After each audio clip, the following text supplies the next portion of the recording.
दोस्तों स्वागत है आपका अपने चैनल नेट एरू पर। दोस्तों आज के वीडियो में हम लोग पढ़ने वाले हैं कि भारत में कितने प्रकार की मिट्टी पाई जाती है। ठीक है, इसको इसको हम लोग पढ़ने वाले हैं। तो वीडियो को एकदम लास्ट तक देखिएगा और यह बहुत ही आपके लिए यूजफुल होने वाला है। काफ़ी बार एग्जाम में भी पूछे जाते हैं। तो मिट्टी के प्रकार जानने से पहले हम लोग जानेंगे कि मिट्टी क्या है। सबसे पहले तो यह जानना तो बनता है कि मिट्टी क्या है। तो देखिए, मिट्टी क्या है, चलिए इसको हम लोग जानते हैं। एक बात याद रखिएगा कि मिट्टी को इंग्लिश में सॉइल कहा जाता है। ठीक है, अगर आप हिंदी मीडियम के स्टूडेंट हैं तो आपके लिए इंग्लिश भी थोड़ा बहुत इम्पोर्टेंट है। अब चलिए हम लोग जानते हैं कि मिट्टी क्या है।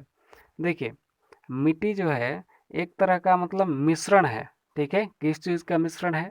तो कार्बनिक पदार्थों, खनिजों, गैसों, तरल पदार्थों और जीवों का मिश्रण है।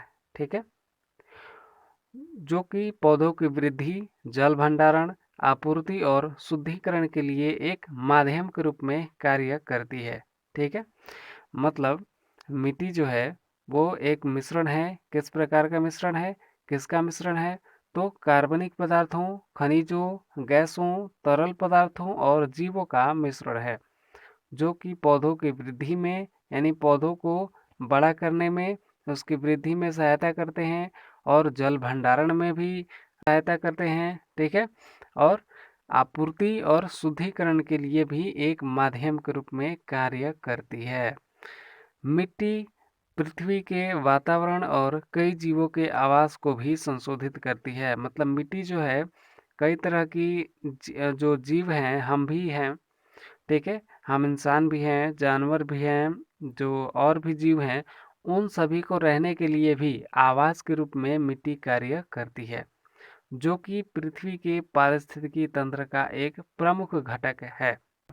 अब चलिए मिट्टी की संरचना भी हम लोग जानते हैं कि मिट्टी की संरचना कैसी होती है। ठीक है, एक मिट्टी की संरचना नहीं बल्कि मतलब पूरी जो धरती होती है, ठीक है, उस मिट्टी की संरचना कैसी होती है। देखिए, मिट्टी जो होती है वो जिसमें 45%, ठीक है, मिट्टी में 45% जो होते हैं वो मिनरल्स भरे होते हैं। ठीक है, मिनरल्स होते हैं। मिनरल्स मतलब उसको हिंदी में खनिज कहते हैं। ठीक है, तो मिट्टी के 45% भाग मिनरल्स होते हैं और 5% भाग जो होते हैं वो कार्बनिक पदार्थ होते हैं। ठीक है, कार्बनिक पदार्थ होते हैं और 25% एयर होते हैं यानी गैसें होती हैं, हवाएं होती हैं और 25% वाटर होते हैं। ठीक है, यानी 50% उधर का ठोस रहता है और 50% इधर का जो है लिक्विड रहता है। ठीक है, तरल रहता है, या इसको कहें तो आधे में गैस भरा होता है और आधे में वाटर भरा होता है। ठीक है, ये तो आपने समझ लिया। 45% में खनिज होते हैं, 5% में कार्बनिक पदार्थ और 25% में वाटर यानी जल भरे होते हैं और 25% में एयर होते हैं। ठीक है, और बाकी जो इधर का 50% है जिसमें एयर और वाटर होते हैं, ये वाला 50%, इसमें छोटे छोटे छिद्र भी पाए जाते हैं। ये जो 50% वाले भाग होते हैं वो छोटे छोटे छिद्र युक्त होते हैं। ठीक है, इसी में गैस भरा होता है और पानी भरा होता है। ठीक है, चलिए इसको हम लोग थोड़ा सा और जानते हैं यहाँ पर कि मिट्टी की संरचना जो होती है 50% ठोस होती है। ठीक है, जिसमें 45% खनिज और 5% कार्बनिक शामिल हैं और अन्य 50% छिद्र युक्त हैं। ठीक है, अन्य 50% छिद्र युक्त हैं जो आधे पानी से भरे हुए हैं और आधे गैस से भरे हुए हैं। अब चलिए हम लोग जानते हैं मिट्टी का वर्गीकरण। इसी के लिए तो हम लोग आए थे इस वीडियो में। तो मिट्टी का वर्गीकरण कैसे किया जाता है? तो देखिए, एक सामान्य तौर पर अगर बात करें हम, तो मिट्टी कितने प्रकार में बांटा जाएगा?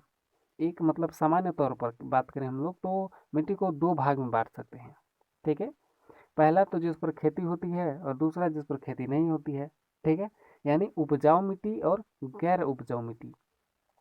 तो उपजाऊ मिट्टी किसको कहेंगे? जिस पर खेती होती है। ठीक है, और गैर उपजाऊ मिट्टी जिस पर खेती नहीं होती है, यानी जो बंजर भूमि है। ठीक है, तो बंजर भूमि को हम लोग गैर उपजाऊ मिट्टी कह सकते हैं। तो जबकि अभी के टाइम में, ये तो खैर सामान्य तौर पर हो गया, लेकिन अब एडवांस टेक्नोलॉजी हो गया है। ठीक है, दुनिया बहुत आगे जा रही है।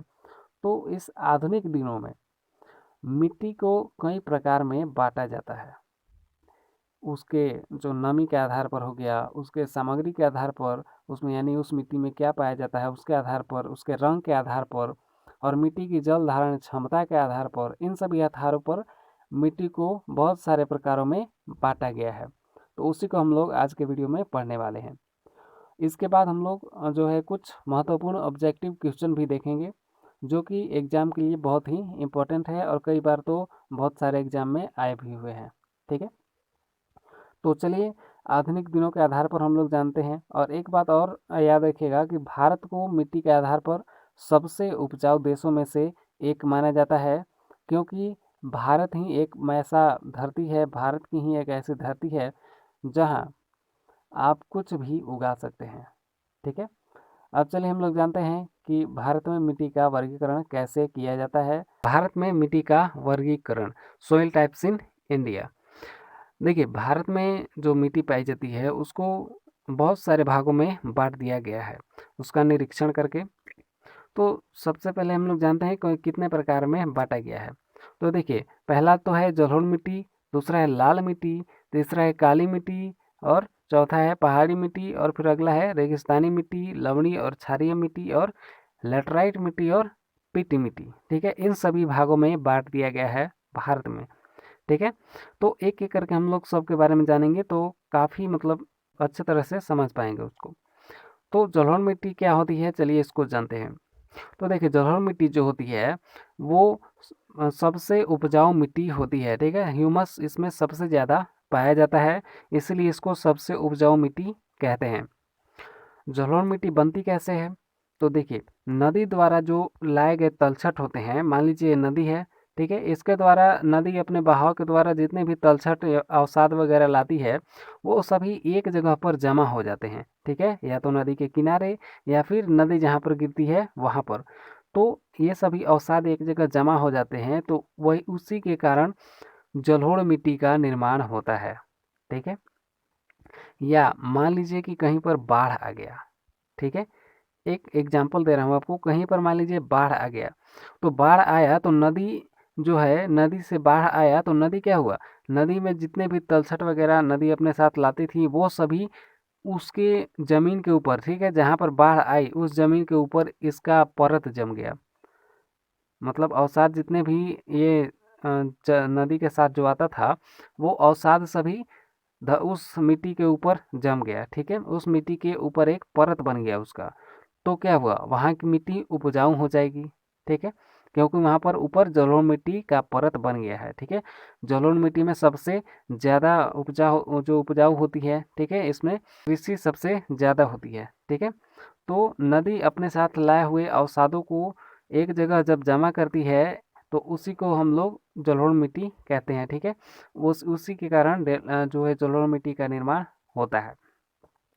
अब चलिए हम यहाँ तक तो समझ गए। अच्छा, एक चीज़ और मैं आपको बताता हूँ कि जो नदी होती है वो नदी अपने साथ पानी जो लाती है, नदी बहती है, तो वो नदी एक जगह जहाँ पर गिरती है, ठीक है, नदी जहाँ पर गिरती है वहाँ पर गार्ज का निर्माण होता है। ठीक है, एक मतलब मान लीजिए अवसाद इधर से कुछ भी ले जा रही है तलछट वगैरह, वो एक जगह गिरती है। ठीक है, और गिरती है तो उसी जगह को डेल्टा कहते हैं। ठीक है, डेल्टा कहते हैं इसको, याद रखिएगा, भूगोल का क्वेश्चन है, कभी आता भी रहता है। चलिए, तो यहाँ पर लिखा क्या हुआ है, जलोढ़ मिट्टी नदी द्वारा लाए गए तलछट के जमाव से बनती है। ठीक है, ये तो मैंने बता दिया। क्योंकि अधिकांश जो नदियाँ होती हैं वो हिमालय से निकलती हैं, इसलिए वे अपने साथ उच्च मात्रा में तलछट लाती हैं जो नदी के किनारे जमा हो जाती हैं। जलोढ़ मिट्टी रेत और भट्टा जैसे कणों से बनी होती हैं, जो कि अत्यधिक उपजाऊ होती हैं, क्योंकि इसमें पर्याप्त मात्रा में पोटास और चूना और फास्फोरिक एसिड होता है। जलोढ़ मिट्टी भी दो प्रकार की होती हैं। देखिए, जो जलोढ़ मिट्टी होती है वो भी दो प्रकार की होती है।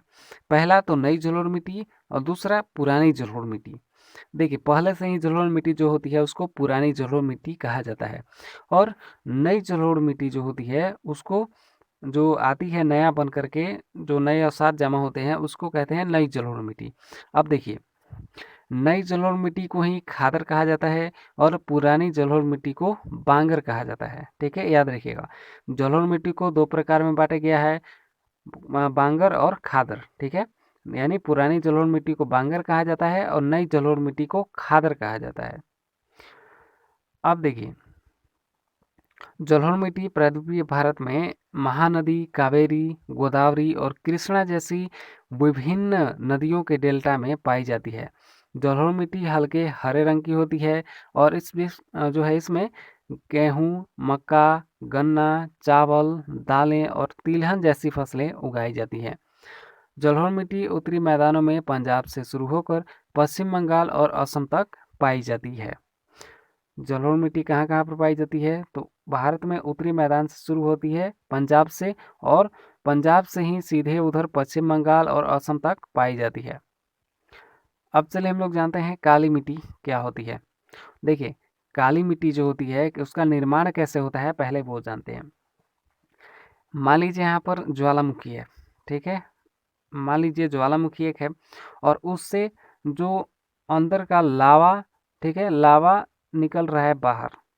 तो लावा बाहर निकल करके जितने भी जगह में फैलेगा, जितने भी जगह में फैलेगा लावा, और वो लावा जब ठंडा होगा तो क्या होगा, उससे मिट्टी बनेगा। तो उसी से बने हुए मिट्टी को हम लोग काली मिट्टी कहते हैं, ठीक है। काली मिट्टी किस तरह से बनता है? तो ज्वालामुखी लावा से बनता है, उसके चट्टानों से बनता है, ठीक है। तो जब ये ठंडा होगा लावा तो उसी के कारण काली मिट्टी का निर्माण होता है। यहाँ पर है काली मिट्टी लावा और ज्वालामुखी चट्टानों से बनी होती है। इसे रेगुर भी कहा जाता है, जो तेलुगु शब्द रेगुड़ा से लिया गया है। काली मिट्टी में उगाई जाने वाली प्रमुख फसल कपास है। यह मिट्टी पोटास, लाइन, मैग्नीशियम कार्बोनेट और कैल्शियम कार्बोनेट में समृद्ध है, जो कपास की फसल उगाने के लिए पर्याप्त है। काली मिट्टी ज़्यादातर गुजरात, महाराष्ट्र और मध्य प्रदेश में पाई जाती है। यह भारत के दक्षिणी भाग में आंध्र प्रदेश, कर्नाटक और तमिलनाडु में भी पाई जाती है। काली मिट्टी में बहुत अधिक नमी होती है और इसकी जल धारण क्षमता भी अधिक होती है। काली मिट्टी में कपास, गेहूं, बाजरा और तंबाकू जैसी फसलें उगाई जा सकती हैं। काली मिट्टी में सबसे ज़्यादा क्या उपजाऊ होती है? तो सबसे ज़्यादा किसका उपज होता है? तो वो है कपास, ठीक है। काली मिट्टी में सबसे ज़्यादा क्या उगाई जाती है? कपास उगाई जाती है। यह क्वेश्चन भी आ जाता है कि काली मिट्टी में क्या उगाई जाती है, ऑप्शन दिया रहेगा तो कपास पर टिक कीजिएगा। यह कपास की खेती किस मिट्टी में की जाती है, इस प्रकार का भी क्वेश्चन आता है, तो काली मिट्टी जहाँ भी दिखे उसको टिक लगा दीजिएगा। अब देखिए, अगला प्रकार हम लोग जानते हैं लवणीय और क्षारीय मिट्टी। तो लवणीय और जो क्षारीय मिट्टी होती है, इस प्रकार की मिट्टी में सोडियम, पोटेशियम और मैग्नीशियम की उच्च मात्रा होती है और यह अत्यधिक उपजाऊ होती है। शुष्क जलवायु और खराब जल निकासी के कारण इस प्रकार की मिट्टी में नमक की मात्रा अधिक होती है, ठीक है। मिट्टी कैल्शियम और नाइट्रोजन की कमी वाली है और मिट्टी शुष्क और अर्ध शुष्क क्षेत्रों में पाई जाती है। सिंचाई और जल निकासी में सुधार करके जिप्सम लगाने और नमक प्रतिरोधी फसलों की खेती करके मिट्टी की उर्वरकता को फिर से हासिल किया जा सकता है। इस प्रकार की मिट्टी मुख्य रूप से पंजाब, उत्तर प्रदेश, बिहार, राजस्थान, हरियाणा और महाराष्ट्र में पाई जाती है। दलहनी फसल उगाने के लिए मिट्टी बहुत ही उपयुक्त है। जो लवणीय और क्षारीय मिट्टी होती है उस पर सबसे ज़्यादा दलहनी फसलें उगाई जाती है, ठीक है। और इसकी उर्वरकता अगर उर्वरता ख़त्म हो गई तो इसमें जिप्सम लगा करके या नमक प्रतिरोधी फसल करके फिर से इसकी उर्वरता को हासिल किया जा सकता है। अब चलिए हम लोग जानते हैं लाल मिट्टी क्या होती है। तो यह रूपक और आग्नेय चट्टानों से, जो आग्नेय चट्टान होते हैं उसके अपक्षय से बनती है। मिट्टी को लाल मिट्टी के रूप में जाना जाता है क्योंकि इसमें उच्च प्रतिशत लोहा होता है, ठीक है। लोहा यानी एफई, एफई जो लाल रंग देता है, ठीक है। लोहा को एफई कहते हैं। ये एफई आपने साइंस पढ़ा होगा तो पता होगा, एफई मतलब लोहा होता है। तो लोहा ही है जो इसको लाल रंग देता है। लाल मिट्टी पोटास से भरपूर होती है, लेकिन इसमें नाइट्रोजन, फॉस्फेट और ह्यूमस की मात्रा होती है। लाल मिट्टी की बनावट रेतीली और कभी कभी चिकनी होती है। इस प्रकार की मिट्टी कर्नाटक, उड़ीसा, झारखंड, मध्य प्रदेश और तमिलनाडु के कुछ हिस्सों में पाई जाती है और महाराष्ट्र के भी कुछ हिस्सों में पाई जाती है। अब चलिए हम लोग आगे जानते हैं कि मरुस्थलीय मिट्टी क्या होती है। मरुस्थलीय मिट्टी जैसा कि नाम से ही पता चलता है, कम वर्षा वाले रेगिस्तानी क्षेत्रों में पाई जाती है। इस प्रकार की मिट्टी में 90 से 95% रेत और 5 से 10% मिट्टी होती है। जो मरुस्थलीय मिट्टी होती है उसमें 90 से 95% तो केवल रेत ही रेत होता है। ठीक है, जो 90 से 95% होता है केवल रेत ही रेत होता है। रेत मतलब बालू। ठीक है, तो रेत ही रेत होता है और 5% जो बचता है, 5 से 10%, उसी में केवल मिट्टी होता है। इसमें फॉस्फेट की मात्रा अधिक होती है। मरुस्थलीय मिट्टी में जल धारण क्षमता कम होती है और मिट्टी की जल सामग्री वर्षा और सिंचाई से ही पूरी होती है। रेगिस्तानी मिट्टी केवल राजस्थान, गुजरात के कच्छ के रण और हरियाणा और पंजाब के कुछ हिस्सों में पाई जाती है। रेगिस्तानी मिट्टी में उगने वाले कुछ पौधे जैसे कैक्टस और झाड़ियां हैं। ठीक है, जो आपने देखा होगा, रेगिस्तान कभी गए होंगे तो वहाँ पर झाड़ियाँ होती हैं, कंटीली एकदम कांटे से भरपूर झाड़ियाँ झाड़ियाँ होती हैं। तो सुप्त बीज तभी जीवन में आते हैं जब वर्षा में फॉस्फेट और नाइट्रेट की मात्रा अधिक हो जाती है, जिससे भूमि कुछ समय के लिए उपजाऊ हो जाती है। अब आगे हम लोग जानते हैं लेटराइट मिट्टी क्या होती है। तो लेटराइट मिट्टी शब्द लेटर से लिया गया है, जिसका अर्थ होता है ईंट।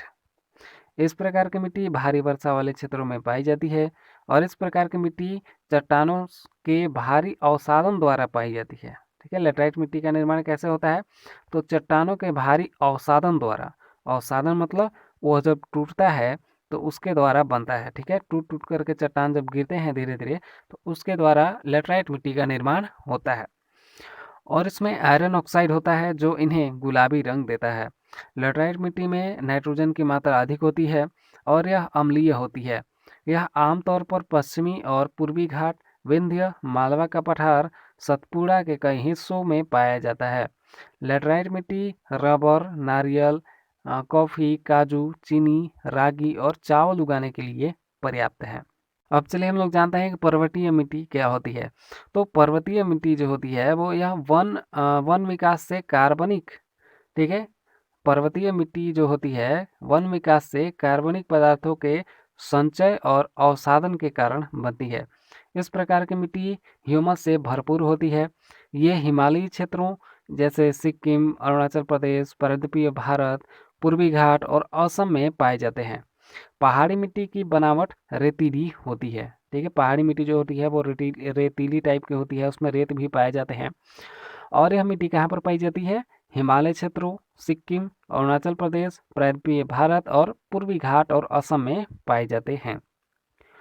तो उम्मीद है आपको यहाँ तक अच्छे से समझ में आया होगा। समझ में नहीं आया है तो कमेंट करके बताइए, फिर से समझाने की कोशिश करेंगे। तो चलिए मिलते हैं हम अगले वीडियो में। वीडियो अगर अच्छा लगा हो तो लाइक कीजिएगा और अपने दोस्तों के पास शेयर जरूर कीजिएगा। और अभी तक अगर आप हमारे चैनल को सब्सक्राइब नहीं किए हैं तो सब्सक्राइब जरूर कर लीजिएगा। मिलते हैं हम अगले वीडियो में नए टॉपिक के साथ।